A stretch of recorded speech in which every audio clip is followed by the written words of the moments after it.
Apa itu nation survival? Apa itu nation right? Apa itu nation interest? Bisakah kita membedakan ketiga hal itu tentang kebangsaan tersebut? Untuk mempertahankan hidup sebuah negara yang berdaulat utuh, maka kita setiap anak bangsa harus paham apa itu masalah kebangsaan. Kita mulai bahas dari nation interest. Apa yang dimaksud dengan nation interest? Nation interest adalah ke arah mana negara kita bergerak menuju.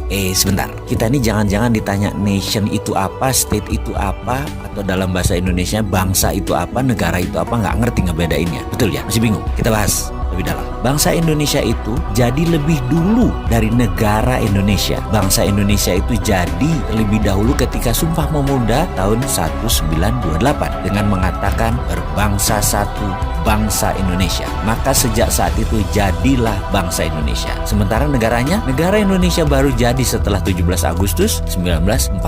Baru ada yang namanya NKRI. Baru ada negara atau state. Bangsa atau nation itu ada haknya, ada right-nya. Dan ini yang harus ditegakkan. Bagaimana menegakkan nation interest? Dalam jangka panjang, kita ini harus memiliki sistem bernegara yang kuat. Kita ini harus memiliki sifat bangsa yang penuh dengan kompetensi. Salah satu pentingnya bernegara adalah kita memahami prinsip bernegara. Yang membedakan negara Indonesia dengan Singapura, yang membedakan Indonesia dengan Cina, yang membedakan Indonesia dengan Amerika adalah prinsip bernegara masing-masing. Ada value yang ditanam di setiap negara. Ada prinsip yang dianut di setiap negara. Misalnya Bill of Rights-nya Amerika, Liberté, Égalité, dan Fraternité-nya Perancis. Cina dengan BRI-nya, Belt Road Initiative. Indonesia dengan Five Principle atau Pancasilanya. Kita sekarang melihat negara yang sulit dikontrol karena populasinya 1,5 miliar manusia, yaitu bangsa Cina. Bagaimana bangsa Cina ini supaya mempunyai negara yang tetap utuh? Bukan main-main mengelola bangsa Cina ini.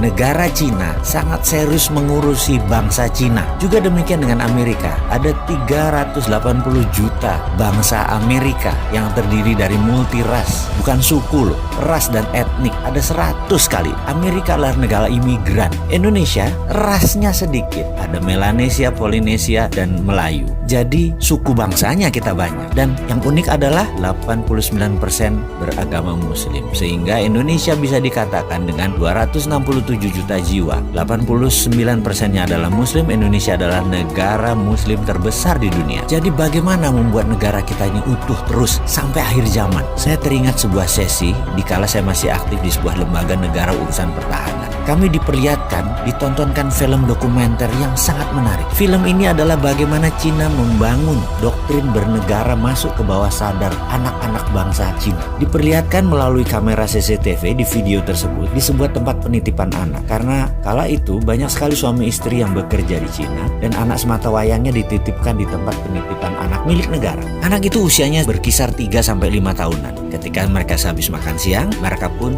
tidur siang secara bersama-sama. Kira-kira jam 1-an kira-kira. Dan baru terlelap 15 menit lalu disetel lagu kebangsaan Cina. Ajaib, anak-anak itu bangun berdiri tegak sikap sempurna. Walaupun matanya tertutup, badannya doyong-doyong. Sampai lagu tersebut berakhir kira-kira 1,5 menitan. Lalu mereka melanjutkan tidur lagi. Dan ini bagi saya luar biasa sekali. Lalu ada di sesi lain. Mereka kan tinggal di rumah susun, yang apartemen itu. Dimana di sore hari banyak anak-anak lagi main basket, main bola, main tai chi, dan beragam aktivitas sore. Pada pagi dan siangnya, di tiang-tiang itu dipasang speaker toa banyak oleh sebuah tim. Ketika puncak kegiatan mereka kira-kira jam 5 sore, kembali diperdengarkan lagu kebangsaan Cina. Apa yang dilakukan? Anak-anak tadi yang lagi lari, lagi bergerak, tahu-tahu anak-anak itu semuanya diam, berdiri dengan sikap sempurna ketika lagu kebangsaan Cina tadi diperdengarkan. Mereka diam sampai lagu tersebut habis, selesai dinyanyikan. Dan mereka hanya diam saja di posisi masing-masing. Kalau lagi ke timur, yang ngadep timur, lagi barat, yang ngadep ke barat gitu ya. Dan ketika lagu selesai, mereka berhamburan kembali beraktivitas. Jadi apa yang kita bisa ambil dari pelajaran bernegara Cina kali ini? Ada baiknya ke depan